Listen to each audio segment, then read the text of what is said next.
the session today. So welcome to our panelists today, Leanne Watson, Shelley Wiebe, and Shelley Wyman. We are talking about timetabling for small schools today, and I've had the pleasure of interviewing a couple of you on your timetabling within your schools.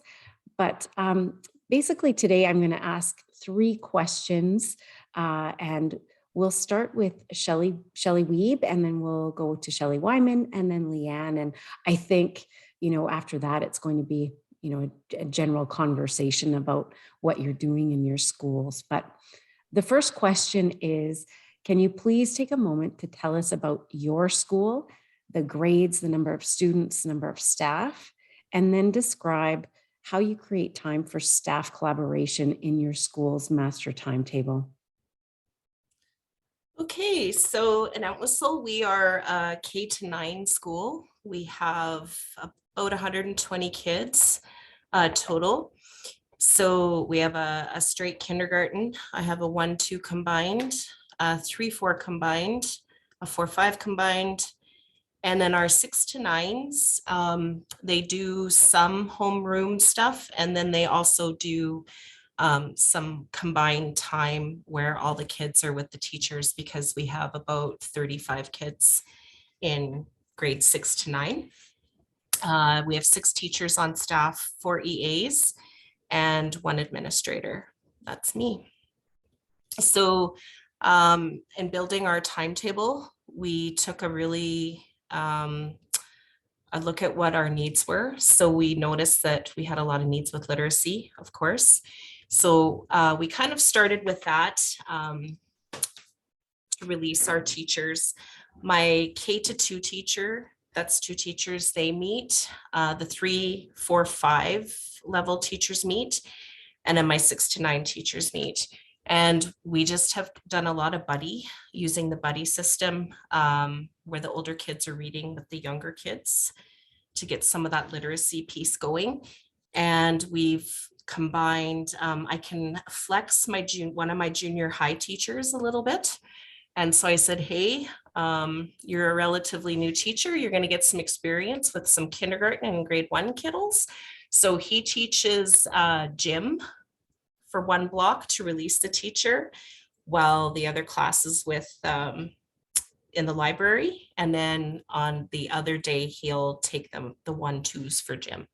So we've played around with it quite a bit, but that seems to work the best. And then the junior high teachers are released when their kids are reading with the younger buddies.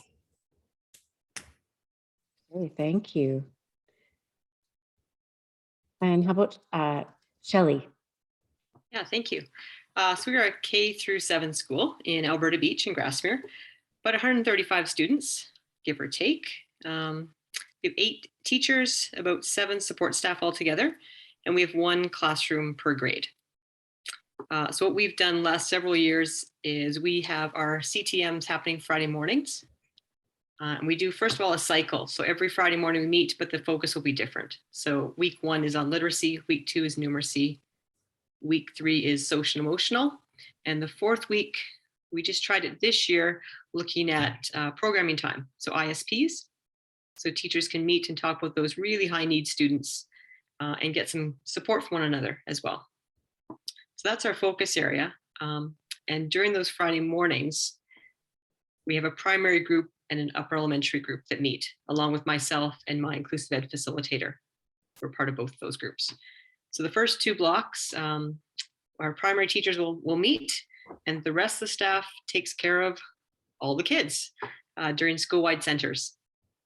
So those school-wide centers really focus on, maybe some math games, might be 1 block of that, phys ed, so large group cooperative games, makerspace activities, and then some kind of literacy focus. So it could be reader's theater or some drama. Really depends upon which teachers are in that mix and which their comfort level is like. So the students just rotate through a center, 1 block per center, and the staff sign up at the start of the year. I'll take math games, I'll take makerspace, and then we kind of tag some EAs in depending on the group and the mix of students, we'll tag some students in. Pre-COVID, we mixed some grades together. So we might have our ones and twos going together and work on some literacy skills. Other times we've done it where we've had some, like Shelley Weeb said, some mentorship going on. Some of your grade 7s will work with their grade 1s and do some reading buddies. Again, it really is dependent upon the mix of kids and how that's going to go. Some years it's great, and some years we choose not to do that. Yeah, and I remember when you and I talked, Shelley, you mentioned that like one teacher takes on the role of planning those centers for the year. That's right. Exactly. Yeah. Okay, awesome. Thank you. Welcome. Leanne. I'm the principal at Staveley School, just south of Calgary. We're K through 6 with about 90 students and 12 staff, including support staff. We're a feeder school to the two senior high schools. So we have a longer day. Our bell schedule's from 8:30, 8:25 to 3:50.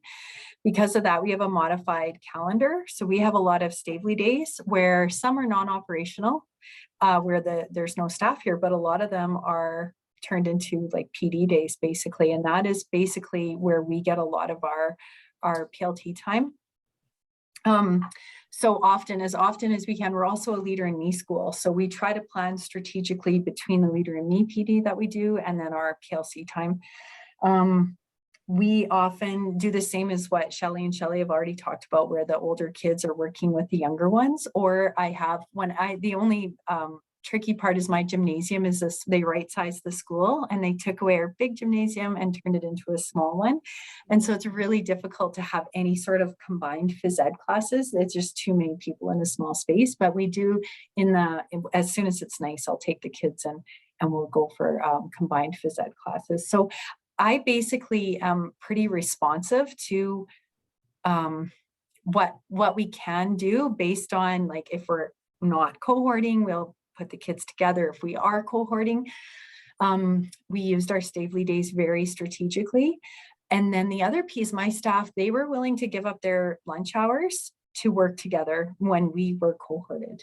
So they were myself, my learning support teacher, and a couple of VAs volunteered to watch the kids through the lunch recess and when they were eating, and then our DARE time, our reading time. So they had 1 hour of collaboration time a week, which at the time I was surprised that because that time is so valuable for them to rest and eat and get ready for the rest of the day, but they were more than willing to do that. So basically just pretty much the same as Shelley and Shelley, just being really responsive to what the kids need, what the staff are willing to do and want to do. And we just planned accordingly that way. But our biggest time is our Staveley days. Next year, I'm hoping to be more, I guess, intentional about that calendaring piece where we use a morning. That's not a Staveley day. I'd like to save those for Leader in Me days. Awesome. Thank you. You know, you bring up that really important point that because you already had the collaborative team meetings and those structures in place, doing it during COVID and giving up a lunch hour when you see the value in it and the staff deciding to do it, that's a huge part of it is they know how important those conversations are in building their capacity. Yeah, and they also had they had someone that would plan. They wanted to do a book study and they would have somebody that planned that out ahead of time. Like one of the staff members looked after that. So that was already done. So they basically just got to work. And honestly, I was so impressed with them in that some of them were working because we couldn't even work in the same space. One person was like in the equipment room. Someone was in the library. Someone was in like a tiny little, because they just really wanted to do it. So yeah. Awesome. Thank you. So it is 4:13. We're going to move into our second question, which is, what have you learned in regards? Well, actually, I'll stop myself. Does anyone have any questions for Shelley and Leanne about the first question that we've discussed here in terms of that creation of time?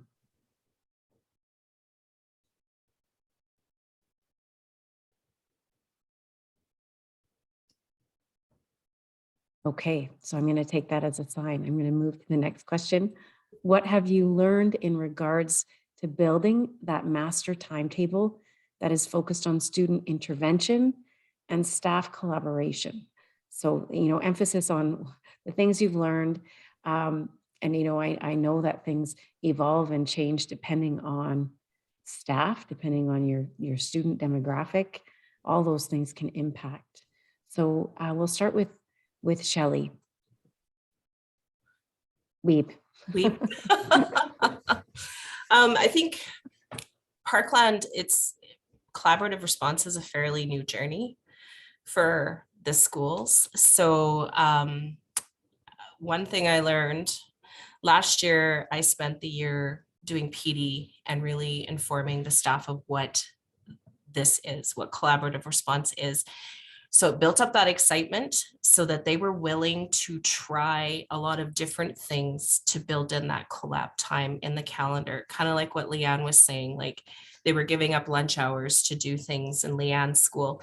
Here, we kept, it was excitement and it was open. Like we had a really, really open relationship about how things were going. So when we were working with some of the buddies, like Shelley said, some years you get groups of kids where it's not, it was really awesome because we were able to come together and say, okay, this group isn't working so well. So we could tweak things a little bit.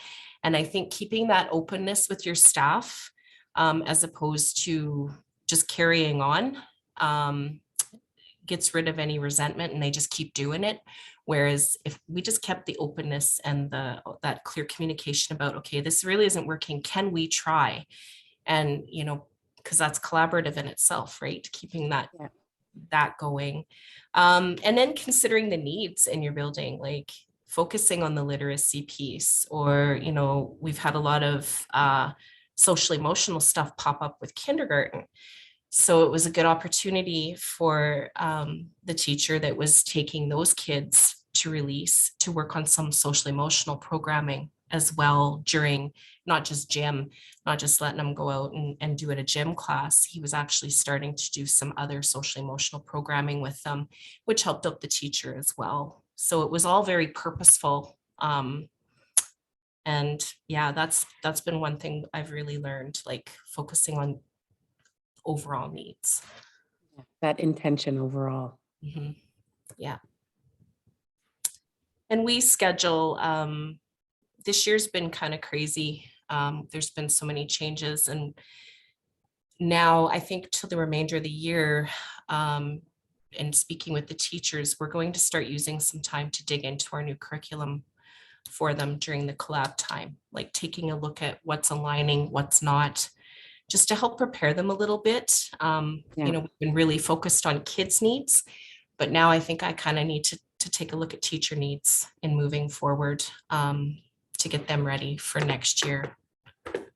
That'll make addressing the kids' needs next year a little easier for them if they've got some weekly time where we can dig into what's going to be happening for them. Absolutely. Thank you. I think I would tag team a lot on what Shelley just talked about. Staff buy-in is huge, right? They're the ones who are really, if I'm sitting in a meeting for an hour, most of them, or 2 hours actually, and my staff are kind of running the show, they have to be bought into that. So really having them part of that process, developing the timetable with them, and really asking what center do you want to take care of, right? You tell me, and I can make it work. Having that buy-in and that ownership, I think, on staff is really important. Because our Fridays are busy when all the kids are, especially pre-COVID, when they're grouped together in a large group of kids, that's a lot of energy in a building going on. So we need to have staff bought into that plan. Also really purposeful, I think, in what we're doing with those center times. So for us, if we're looking at literacy, are we meeting our minutes as well? So we're carving out some time for our timetable, but are the things we're putting in also going to get us up those instructional minutes we have to meet? So being purposeful with that, and absolutely being ready to tweak as you go. I don't know how many iterations of a school-wide center plan we've had over the years. Many, I will say. And it's always, we tried it and we'll try something different, and that's okay. Yeah. Thank you, Shelley. Leanne. Yeah, I found with timetabling, I guess my biggest reflection is that, like, so when I timetabled for senior high, I always put like the big rocks first, right? So like your ELA 30-1 and 30, well, those are always in first. So when I'm looking at this, that's basically how I timetable is when is the time that works for collaboration? And that goes in the timetable first. And then I plan accordingly from there, because that's what's important. That's the stuff that we're working on. And I want to make sure I'm really intentional with that. Then from there is making sure that you're looking at how are you using that time, and going back to staff with that, because they come up with more ideas than I would. Because sometimes you get I don't know about Shelley, but certainly tunnel vision, or I've done this over and over and over again. So I keep, you keep doing the same thing. So I am back and forth. Once I draw up a timetable, then go down and check with someone, is this the time that works? If not, or do you want to do something different this year? And then having an idea of what are we working on? And some years it's been really responsive to what are we seeing in our students. Some, like, this is an area that we really want to focus on. Some years it's something that they've heard about from teachers convention or PD that they're already geared up for. So I would say the biggest thing I've learned about is don't carve it out in stone. Like, be able to, if somebody comes in and says, I have a better idea I'd like to share with you, be open to it, because they'll jump on board. And usually it is a better idea. They usually know what their students need. And I found it goes a little bit more smoothly. But yeah, making sure I start from there first. This is our collab time, and go from there. Thanks, Leanne. And I think that budgeting of time, it's like budgeting for money. So got to pay the mortgage. So if you have those big rocks that you've, coined as like the collaborative team meetings and the collaborative planning time, it has to happen. And you've budgeted that in first in terms of time.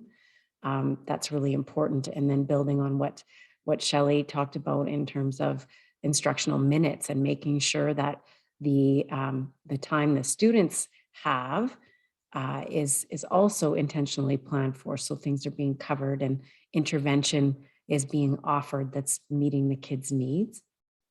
And I often think, that empowering piece, when you bring it to your staff too, that there's more buy-in there, but also the existing time often is there when you look for it.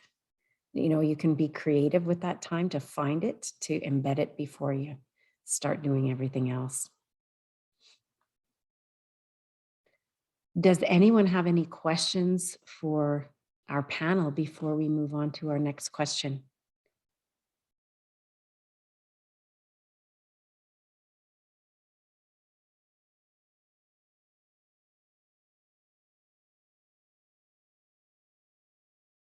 Okay.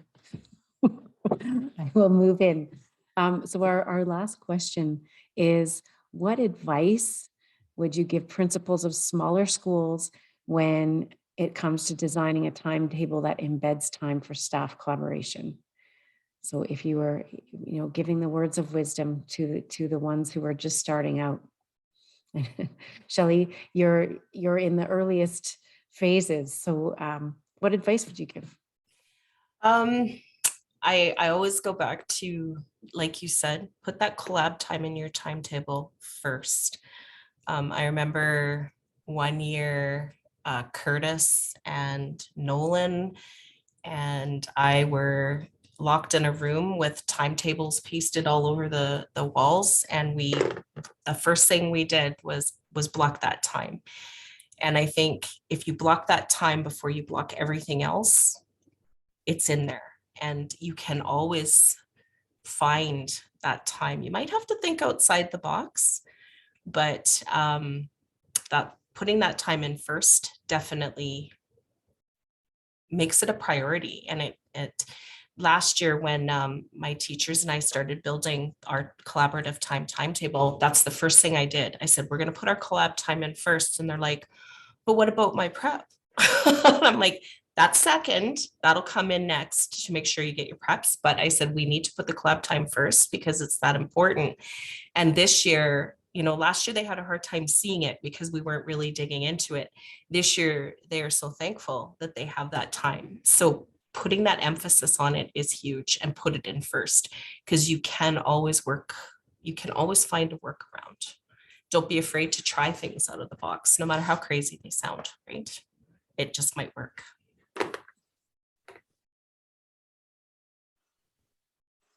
Again, absolutely. I agree with Shelley. Putting that into my timetable was the best thing we did. Previous to that, I had brought subs in once a month to try and have some CTM time that way, which had some budgetary issues, of course, attached to that. As a smaller school, that's a bit of a problem. So putting that in there every Friday morning was the best thing we did, because again, that staff buy-in, this is happening every week and I can count on it. And they absolutely look forward to that time together. When I would schedule a timetable, it's always, we're going to have that Friday mornings, correct? Like, we're not taking that away, are you? So that for me was well worth it. That's the advice absolutely I would give. The other challenge that I haven't been able to figure out yet, but I would say to other administrators is there a way to bring support staff into that conversation? For me, that's the missing piece still, because they're busy taking care of kids during that time, but their voice is really important. So that's my next challenge, is how do I bring them in, if not every week, but at least on some kind of a semi-consistent basis. But perhaps Leanne has that figured out, so I look forward to her comments. Well, actually, I'm just working on that this year, but we have had a few ideas. But I'll go back first of all to the other stuff. What I've learned, I made a few notes so that I wouldn't forget. My biggest piece is, I guess, know your staff and be responsive to what they need every year, which sometimes changes based on what might be happening just in their own personal lives. I guess I always just say, don't be afraid to, if you need to start fresh, do that. Because if something's not working and you're trying to make it work, I typically that doesn't work out for anyone. I always make sure that time together is planned out, because if it isn't, if you're getting there and you're kind of scrambling around to make it work, that's wasted time, and nobody likes that. And also that would go the same for the kids. If you are putting them together, have that figured out, or else there's behavior problems on top of it all. And typically, principals are with the kids. So then you've got behavior problems and a whole bunch of kids that need your attention as well. And then I would recommend too is provide a follow-up time with your staff, so that you can be flexible with what they need. So not only just follow up with what have they learned, because often they want to share that with the people that haven't been there, but have time to follow up. What have you learned? What did you love? What would you like to do differently? Like, do you want to keep the same groups, but maybe at a different time? Is this area that you're working on, is that responsive to what's happening in your classroom now, or do we need to have a conversation about changing that area of focus? Now, Shelley was mentioning about EAs being involved, and that it is tricky, especially when you're cohorted. It's almost impossible, which is fine. But one of the things we're looking at this year is having a wellness assembly or a leadership assembly, where myself and the learning support teacher, or we might rotate, but we'd have all the kids with us, but have a very planned out assembly where the kids are able to be working or listening or interactive in some sort of way, maybe bouncing off of a health outcomes. I'm still tweaking that, still working on that. And then what did I else?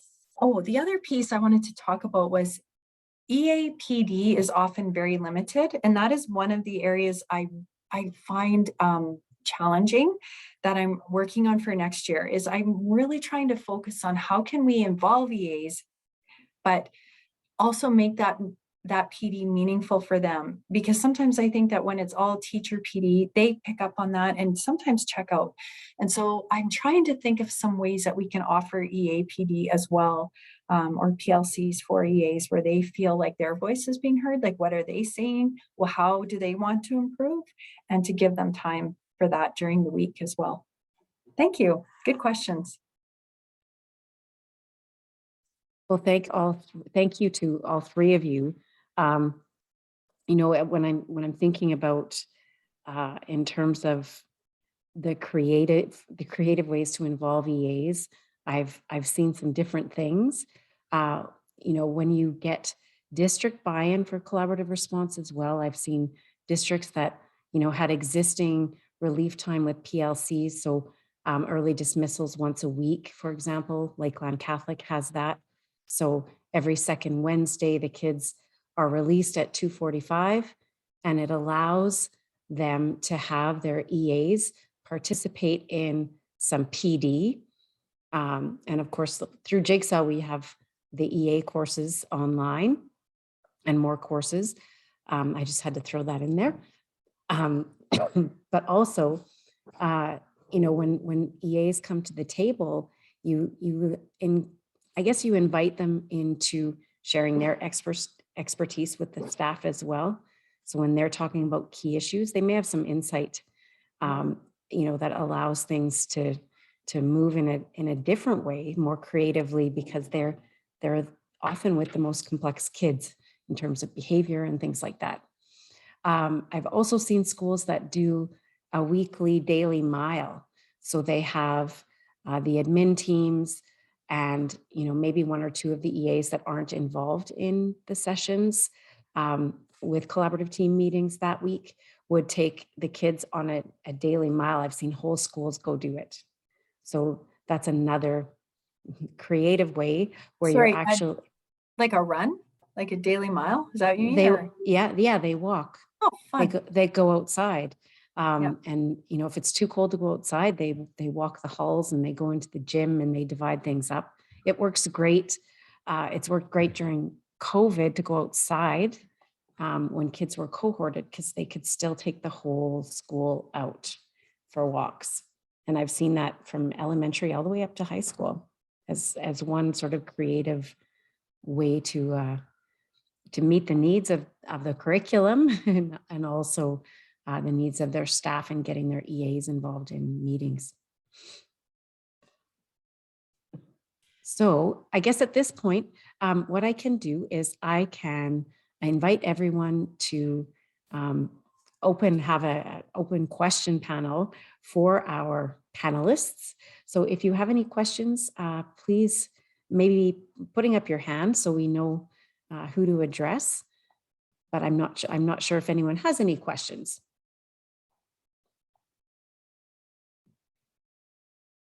I was just going to add for EAs, I don't know if your EAs attend on PD days in your division. I know Parklands, we do include our EAs.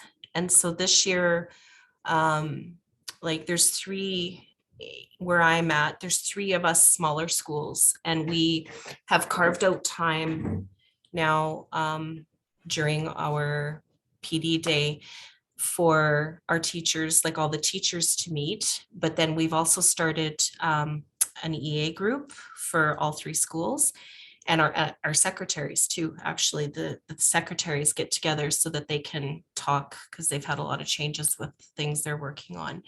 And then one of us principals typically leads the EA group. And so we've started walking through like some literacy pieces, or just the first meeting was really awkward because they all just kind of sat and stared at each other. And it'll be nice when it's in person for them. They can actually connect. I think it'll be a lot more meaningful.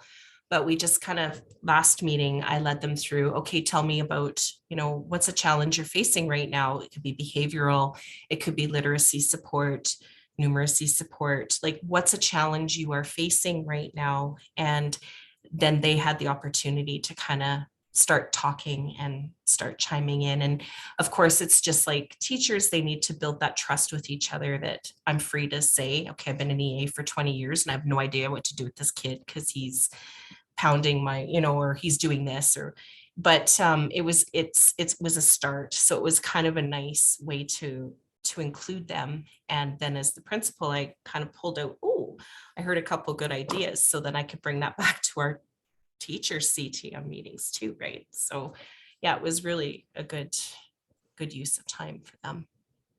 I really like that. I'm sorry, my son just walked in. I really like the idea that you've created those spaces for those conversations, but also I'm hearing that what Leanne brought forward in terms of providing that structure for the meeting itself so that it's really intentional. And I think of those pre-meeting organizers, for example, that, if people come premeditated and they know what the intention for the meeting is and that they're going to bring forth a challenge that they're having, that intentional purpose for the meeting can change how smoothly things go. And I think how quickly trust is built too, because there's that, there's the safety in this is new to everybody. We're all on the same feet here in terms of this process, whether you're a veteran or you're brand new, and it opens the door.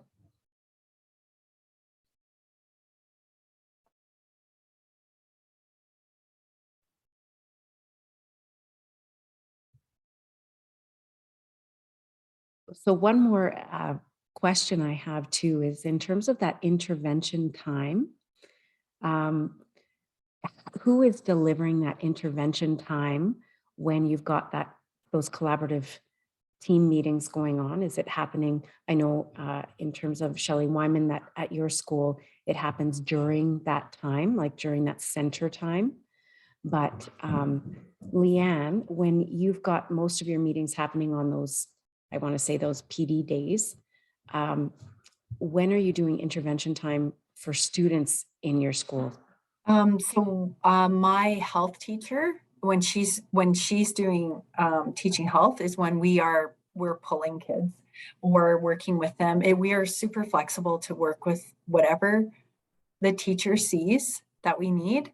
After our meetings, we are very flexible. We're always just moving around to make it work. That's like it's priority basically.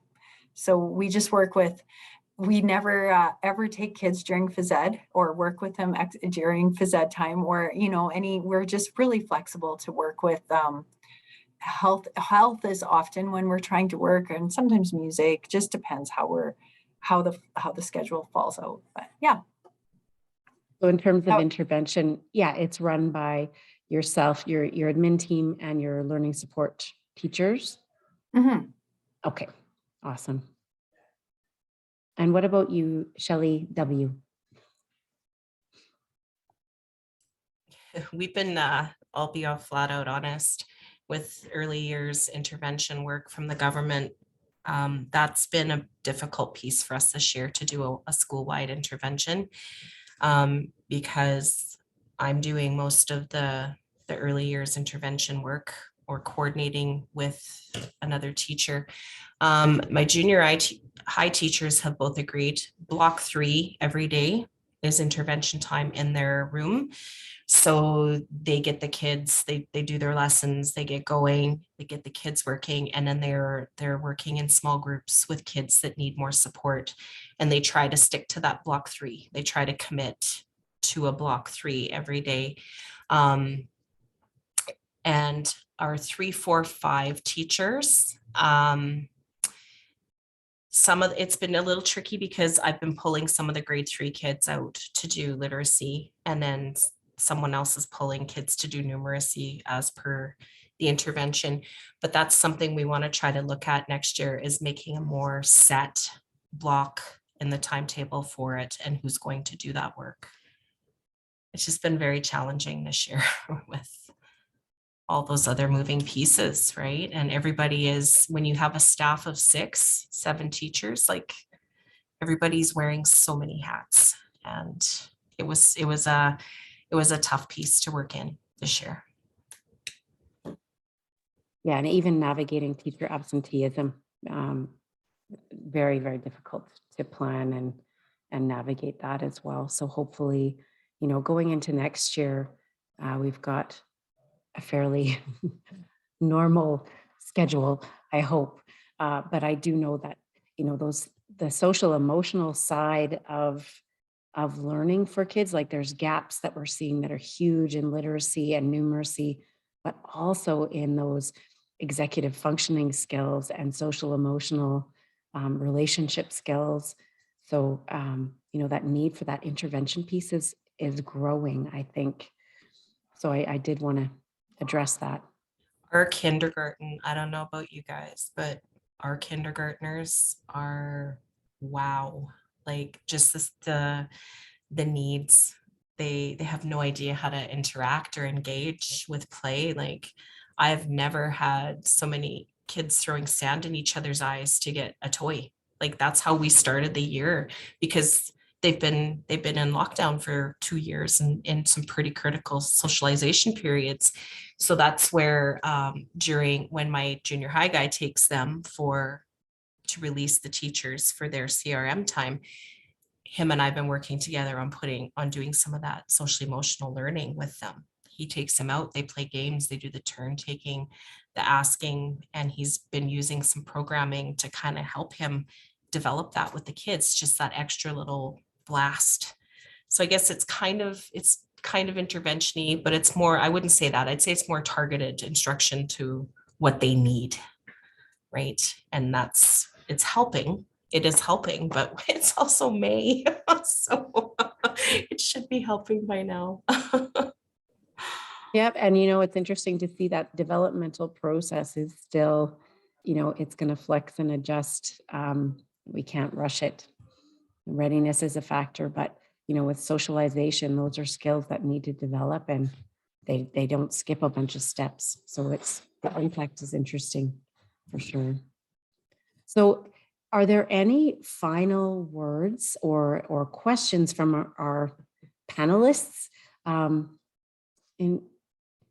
I guess in the small school timetabling. Any other questions from our audience?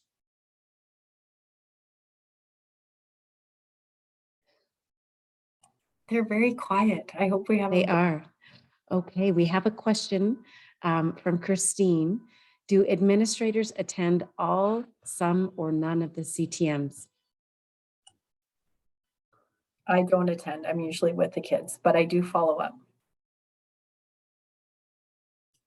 I attend most, as many as I can. I mean, there's days where other things are happening in the building and I can't be there, but I really do try to at least touch base with them on that weekly basis. It just keeps me in tune with what their needs are and where things are going. Yeah. I attend all of them. I like the opportunity to be really in touch with the kids, knowing what's going on all the time. And I know on my school team, our admin team and learning support were always present at every meeting, especially in terms of that facilitator role. At least one of us, just to keep the meeting purposeful and targeted and moving along. I think, especially in the beginning phases of those CTM meetings.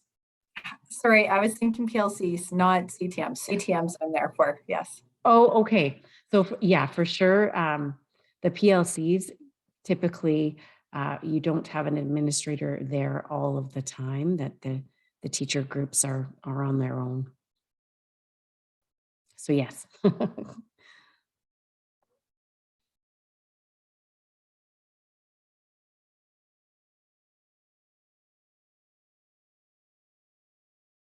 And if there's any other questions, and feel free to take the mic or pop it into the chat.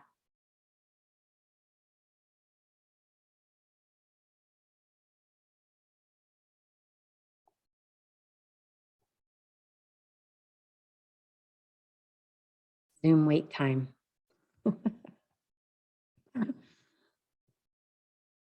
So I want to thank all three of you for sharing your learning. Oh, we've got one more. When utilizing lunch hours, do you calculate that into assignable time? I did not, because the staff volunteered for that. And I could have, for sure, if like we would have been still okay. But this came up,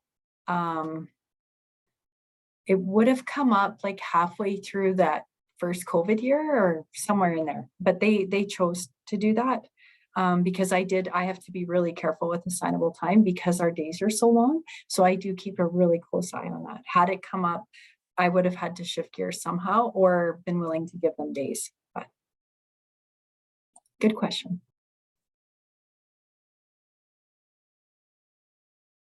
And I guess both Shelley's are not using that the after school or lunch hour time. But that is a really good question, actually, because I know a lot of schools are doing their collaborative team meetings after the school day at the end of the day when they don't have the time embedded yet. So yeah, that's a good question. Interestingly enough, the collaborative time, the weekly time, brought my instructional time down to where it needed to be. My assignable time, like we are the same as you, we have a longer day, and we actually have 5 days off every year to reduce their assignable time, but their instructional hours without the CTM time would be way over. So it's kind of been a help for that for us as well. Balance. Wonderful. Well, thank you, Leanne. Thank you, Shelley and Shelley. I appreciate your words of advice and experiences in the journey of timetabling for collaborative team meetings and collaborative response in your schools. So if anyone has any questions at all, I'm just going to pop my email into the chat. And if there are questions specifically for Shelley, or Leanne, I can forward them along. So there's my email if you have any questions. And I'm going to stop the recording